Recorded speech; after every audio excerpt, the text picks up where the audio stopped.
name is Virginia Hall, and I'm here to introduce you to Roger Rule, author of The Rifleman's Rifle, and host of this series of episodes, Special Guns with Roger Rule. Thank you, Virginia, and welcome viewers to my 7th episode of Special Guns with Roger Rule. So let me ask you first, what is your definition of special guns? For this series, special guns are simply those guns that a gun enthusiast may have heard of but never encountered. And for my selection, I narrow this down to arms that are evolutionary or revolutionary in the world of modern sporting arms over the last 2 centuries and have since become a classic because of it. So what do we have today? The gun I want to cover today is a Sidelock shotgun. I've located the premium example that I want to show today. So how did you develop your appreciation for this gun? In the when I was in London in the early 90s, trying to looking at up the gun makers that were still in business, and when I went to Rigby's, I was introduced to this gun. I had my lodging at the Browns Hotel, and I had picked out the Browns Hotel purposely because it was centrally located to most of the makers, and I wanted to walk to them to experience London, especially in that area. But 2 of the makers were located off the beaten path, John Rigby and Company across the river, and Churchill Arms in Kensington. So I had to take a taxi to those 2. And the taxi driver was familiar with Kensington, so we went there first.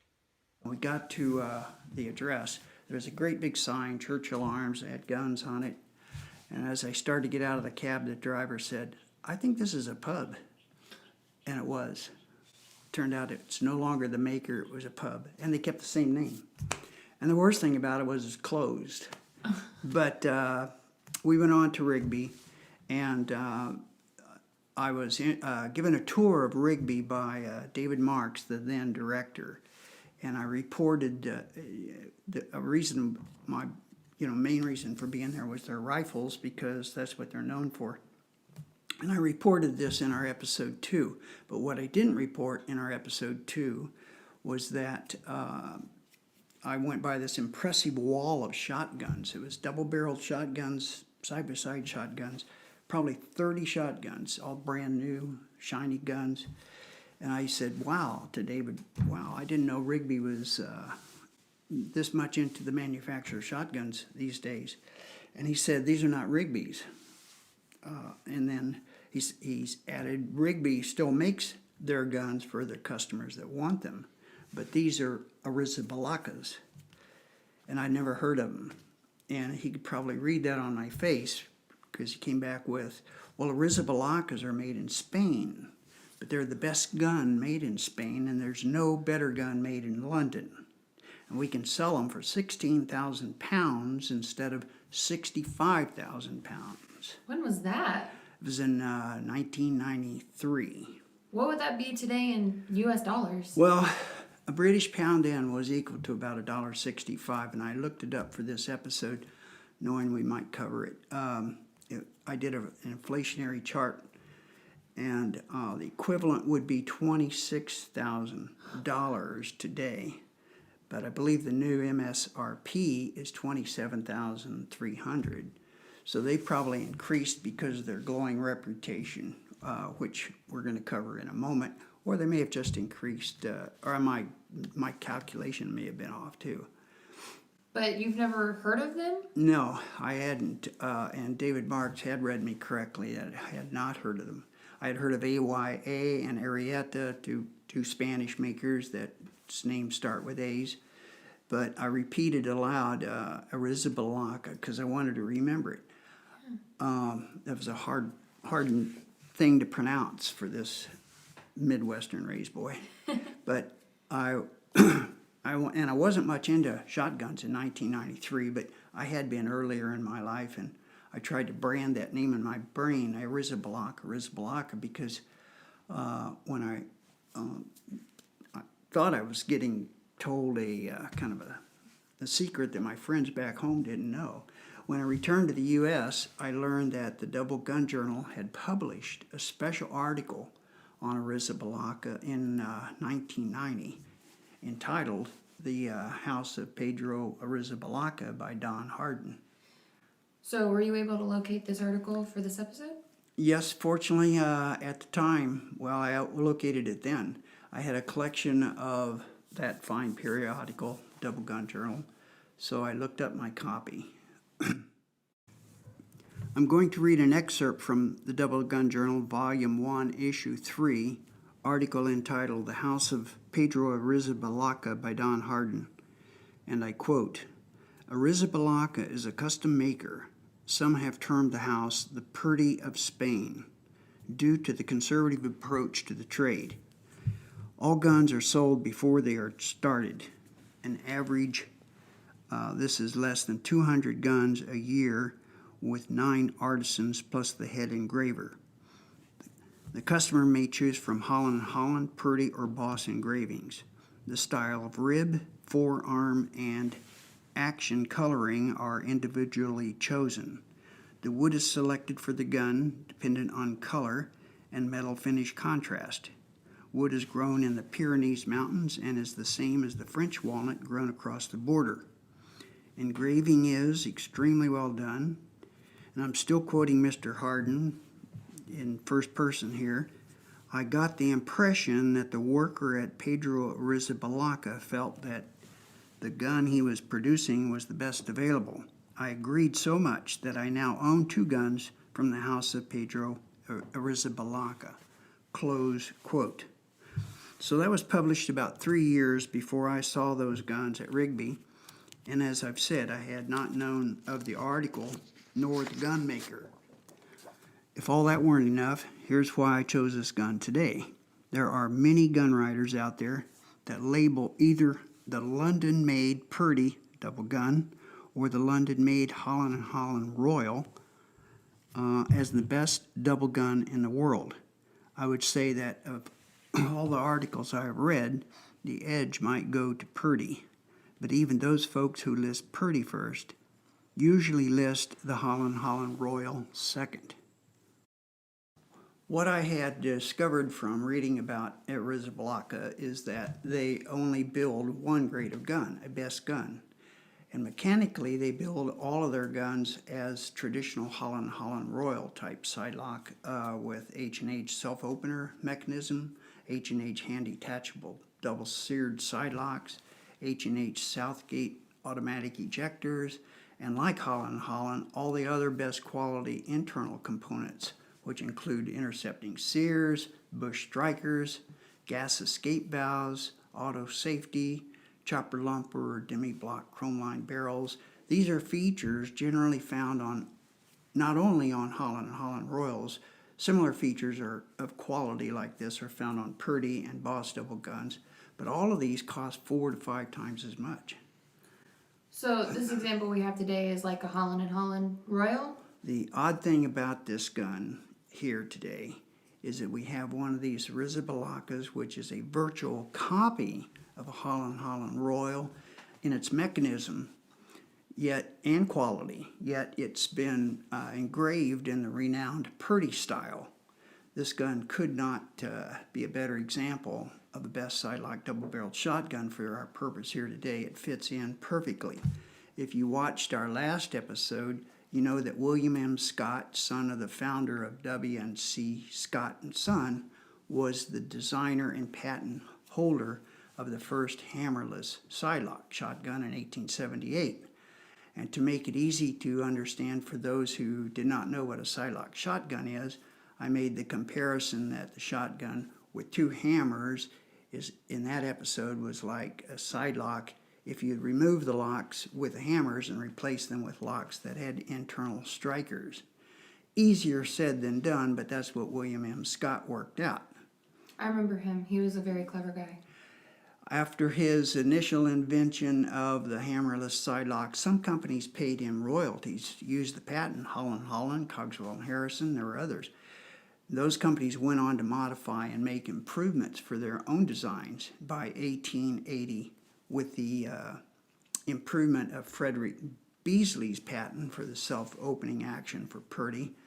As one of the premier companies, if not the most, their Sidelock had evolved to its glory. That was 1880. And I mentioned Purdy here specifically because it was their gun that set the standard for all the others. The author, Jeffrey Boothroyd, in his fine book, Sidelocks and Boxlocks, expressed this same sentiment when he wrote, and I'm going to quote, I'm quoting here, Purdy established the traditional style and finish which has become the pattern for the side-by-side double sporting sidelock shotgun ever since, close quote.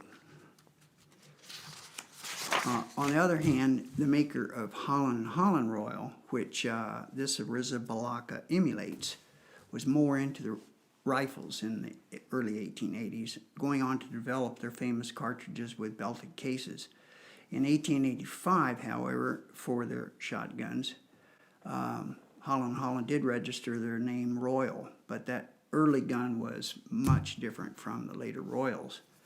In 1908, Holland patented the detachable lock, but it wasn't until 1922 that Holland patented their version of the self-opening mechanism. This was 42 years after Purdy had done it, and Purdy reached its pinnacle, and Holland's Sidelock would then begin competing and finally raising the question, which one is the best? This Arrizabalaga here today has all the mechanics of the Holland Royal, including the detachable locks, which Purdy doesn't have, but with the looks of the Purdy, which, as Jeffrey Boothroyd summed up, is the traditional style, finish, and pattern for the side-by-side double sidelock today. Let's just look at the style he's referring to. This gun has the English or straight grip stock with no pistol grip. It's got the classic comb with no cheek piece, which you can't see on this side right now. The forearm is the English or splinter forearm instead of the larger wrap around the barrel's beaver tail forearm. And still discussing the style, per all best English doubles, it is stock to the fences. That means the stock comes clear up here to the balls. This behind the locks there are carved teardrops in the wood, called drop points also. As another part of the English style, there is a long inlaid lower tang, which you'll see in a minute. And finally, the metal is full coverage engraving, which is very conservative English rose and scroll. The engraving pattern is like that of Purdy shotgun made over 100 years ago. As part of the aesthetics, the fences are beaded, which is a little bead around the bottom there, and that's a touch found only on the best guns. Is this a 12 gauge shotgun? Yes, thank you for catching me again. Our example here today is 12 gauge with 2 3/4 chambers, has 28-inch barrels. They're choke, skeet, and skeet, and it weighs about 6 pounds, 13 ounces. The rib has a nicely cross-hatched pattern with proper taper for the sighting plane, and it terminates with a single silver bead. It has double triggers. As to the mechanics, this gun is all Holland & Holland with H&H type self-opening mechanism and H&H Southgate ejectors and H&H detachable double seared sidelocks. I'm going to pick it up. Notice a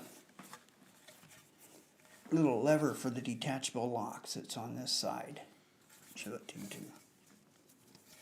The way it works is first you have to make sure the gun is cocked, then you disassemble it into 3 main components, then you unscrew the detachable lever on the left lock plate, which goes through to the lock plate on the right side, and then you gently push the lever as a pin while applying a sharp blow actually to the right side, and the right lock will come out. Then you can push the other side out with to remove the left lock. I'm not going to perform that operation here, as this is virtually a new gun, and it's easy to damage the wood around the locks when it's taken in and out often.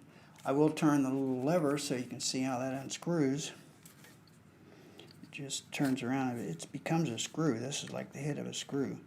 And as that turns around, it frees right here. So now the two locks are not connected.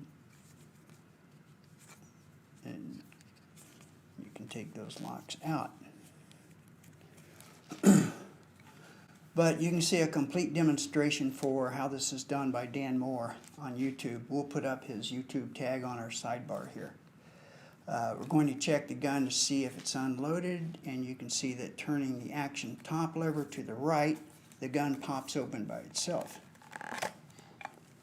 That's the self-opening feature. Now that it's open, I can see the H&H automatic ejectors, the chopper lumps or bites. We'll see those up close. It has bush strikers. We'll show those closer also when we get on the sideboard. When I close the action, the way it closes gives away the fact that it's a best gun. There is a particular feel to the way this feels when you lock it up. I experienced this the first time when I was at the house of Purdy in the 90s, early 90s. After I removed my rings from my fingers, a Purdy associate, noting this gesture, handed me a new Purdy and invited me to open and close the action, and I did. The closing of the action had a solid feel, like shutting a vault door or the tight tolerances of a Rolls Bentley door when you shut it. The Purdy agent then pulled out a tissue and told me to open the action again. While I held the gun in my hands, he inserted the tissue in the action and instructed me to close it. I did, but it would not close. It would not lock up. He was demonstrating the tight tolerances of the Purdy, and it was amazing to me and enlightening. So I have tried that test on many other guns without getting the same result. However, when I tried it on this gun, I found that it did have the same result, as I've discovered with that Purdy some 25 years ago. Virginia, let's demonstrate this. I'll open the gun. Tissue there. And now I'm going to shut it. Do it a little further down. That's good. And it will not lock. It absolutely will not lock. You can see the top lever over to the right still. Yeah. Okay. Thank you. As you can see, the gun didn't lock. Just listen to the solid sound of the closing of that action. It's not just the sound, it's a feel, which I'm sure gives me more pleasure experiencing it than it does you watching. Let me open the gun again and insert two snap caps here. These are not live ammunition, they are snap caps. Close the gun, I love that feel. The action is cocked, and we can now see that it's cocked by the gold line cocking indicators. When it's oriented in a slanted position from 8 to 2 o'clock, the gun is cocked. You can see that, little gold line. When I pull a trigger, I have to take safety off first. Now notice, it's moved. It's in the 3 to 9 o'clock position, indicating that it's not locked. So both sides have cocking indicators. Now this side is no longer cocked, and this one still is, and I didn't hurt the gun because snap caps prevent the striker from having damage. Yeah, I see that because they're so small. When the gun is closed, like I said, the safety is automatic and the gun is in safe mode. For an automatic safety, the safety must be manually slid forward, covering the word safe, which is in gold on this gun, to enable the gun to fire. And finally, still examining the action, the front trigger is articulated, which means it's hinged. It's built to cushion its impact on the shooter's trigger finger as the gun recoils when the rear trigger is pulled. That's called an articulated trigger. The overall metal finish has nice contrasting colors with a polished coin finish, and the lock plates contrasting with the rust bluing of the other parts. Gold line cocking indicators and the gold-filled safety, the word safe, are the only gold on the gun showing on the outside. Mm. We also mentioned that the engraving is in the Purdy style, but I should add that this is full coverage English rose and scroll, and no part is omitted from the engraver's tool. The 3 screws on the underside and the 2 screws on the top are engraved and indexed, meaning their screw slots are in line. They're aligned. Another touch required for a best gun. The color of the wood is like a burgundy color. Yes. Okay, let's look at the wood. We've already talked about the style of the stock being an English straight hand grip and splinter forearm. The wood is French walnut, and because it has a lot of dark streaky figure and some light fiddleback, it would be a fancy grade. And like you, Virginia, I particularly like the beautiful color in this burgundy color of the wood. I once saw an original Stradivarius violin in Chicago, and it had wood on it was the same color. Reminds me of this. The hand checkering is executed flawlessly in the traditional style, point pattern. It wraps over the wrist and under the toe line, and it wraps around the forearm. The diamonds are cut at 24 lines per inch. It has traditional teardrops, or drop points they're sometimes called, but these are different than most because they're faceted. They have a high center edge, which is just another touch for only found on best guns. The butt end is checkered as well, instead of having a butt plate or recoil pad. Mm-hmm. And the length of pull from the front trigger to the center of the stock is 14 9/16 inch. The toe line is fitted with an oval for the owner's initials or a monogram. This one's vacant, meaning there's no initials on it. The forearm release is at the forearm tip. This is called a push rod release, and it was designed by William Anson and patented in 1873. This is the most popular forearm fastener ever created. Looking at the stock work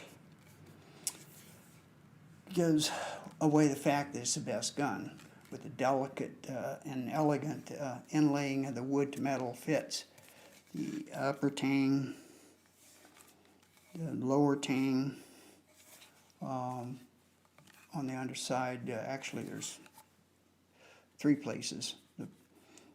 The forearm tip, and then this diamond shape right in the middle of the forearm. All these are beautiful inlays. And of course the Sidelocks themselves. And now let's move to the sideboard and examine the disassembled components. Here we have our Arrizabalaga 12-gauge best gun disassembled into its 3 main components and displayed in its fitted leather case. Looking at the leather case, it has the maker's label and is fitted with many accessories: a 2-piece cleaning rod under the barrels, a nickel oil bottle, 2 nickel snap caps, and a leather pouch containing several cleaning components that could be screwed onto the cleaning rods. Let me pick up the barrels.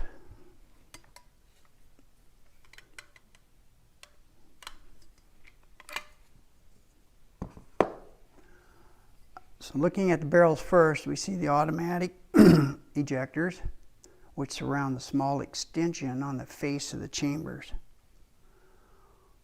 This fits into the breech face when the action's closed.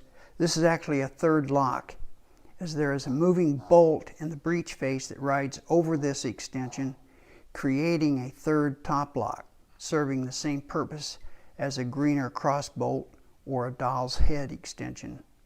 And surrounding the Holland & Holland style ejectors, we see Holland & Holland self-opener mechanism right here. It's fitted up against the locking lug for the Anson push rod release. Protruding from the barrel flat, we see the two Purdy underlugs, locking underlugs or chopper lumps. Notice the square cutouts on the back sides of the lugs which lock up with the underbolt, and notice the semicircle C cutout on the face of the front lug which fits around the action hinge pin. The left barrel flat, this side, is marked with the serial number 14905. Both barrel flats have the oval with 1270 stamped in them. This is an indication that they are 12 gauge with 70 millimeter chambers, which is in English is 2 3/4 inch. Both of them are stamped with the 3 A-bar proof marks and 900 kp centimeter, which is European proof designation for kilopons per square centimeter, the Spanish proof pressure test. The proof marks are very faintly stamped, attesting to the quality of the steel that Arrizabalaga has used. On the right barrel flat are some markings that I have not been able to identify, N*21350. In front of the barrel flats, on the underside of both barrels, we see the traditional English proof test stamped 18.5 for tons with accompanying proof marks. Also near these are a series of marks representing the maker's code for the chokes. Set the barrels down. Looking at the forearm, we see now how the Anson push rod works. Notice the delicate edges of the wood that come up to the contour of the barrels. Also notice the serial number 14905 is marked into the wood. And notice also the forearm is blued, the forearm iron is blued and engraved. Now looking at the stock in action, right off we see the strikers have bushed, try to get that in the camera, bush strikers and register marks. The bushings have 2 holes each for a bushing removal tool. These are best gun features. When we move the top lever, we see 3 locking points, the 2 for the underlugs on the barrels and the 3rd for the top lock between the strikers that engages the extension on the breech of the barrels. Actually locks up by sliding over the top of the extension. On the water table, again we see the serial number 14905, and under that the maker's name and town, Arrizabalaga and A-bar. Again, both right and left sides of the flat are marked 1270, indicating both barrels are 12 gauge 70 millimeter chambers. The barrel flat also is stamped with the same 3 A-bar proof marks that are stamped on the barrels. There is a stamping of PA in an oval that I've not been able to identify, as it's not on the list of Spanish proofs or British proofs. I have an idea that it's an inspection mark from the maker, but I don't know that for sure. Finally, while we are calling this a copy of H&H Royal, it should be emphasized that this maker here, the House of Pedro Arrizabalaga, is one of the world's premier gun makers itself. Their entire line of fine shot guns are top-of-the-line best guns. They don't make lower grades. They are located in the vast country of northern Spain in the Eibar region, which has become the gun-making capital of Spain. And of those, there is no better Eibar-made gun, and that includes AYA, Guerrilla, Garby, and Arrieta. This special standing with the other makers in Eibar has led to the larger company of Arrieta purchasing the small operation of Arrizabalaga, but the press release has laid claims that Arrieta has no intention of creating any change that would affect the quality of the reputation that Arrizabalaga has built. From the director of Arrieta, and I quote, "Arrieta bought Pedro Arrizabalaga with an idea to continue producing the finest Spanish sporting guns. Special mention needs to be given to the history standing behind the name Pedro Arrizabalaga in the shooting world. We are going to continue with that name, Pedro Arrizabalaga, and selling the same models as the past." Close quote. So we have just reviewed one of the finest Sidelock Ejector shotguns ever produced. Virginia, did you learn anything today? I think I learned a little too much to take in all at once right now. That's the advantage of YouTube. You can watch them more than once if you want to. So to sum up, this gun is a perfect representative of a Sidelock Ejector shotgun with every feature in the highest level of quality and one that exemplifies the pinnacle of the most evolved gun of its type. I hope you have come to appreciate it as much as I have. That's it for today. Thank you, Virginia. And thank you, viewers, for watching. And if you enjoyed this episode, I invite you to subscribe to my YouTube channel and share with others. And I hope you join us next week for another episode of Special Guns with Roger Rule. We'll be looking at an example of an English box lock best gun.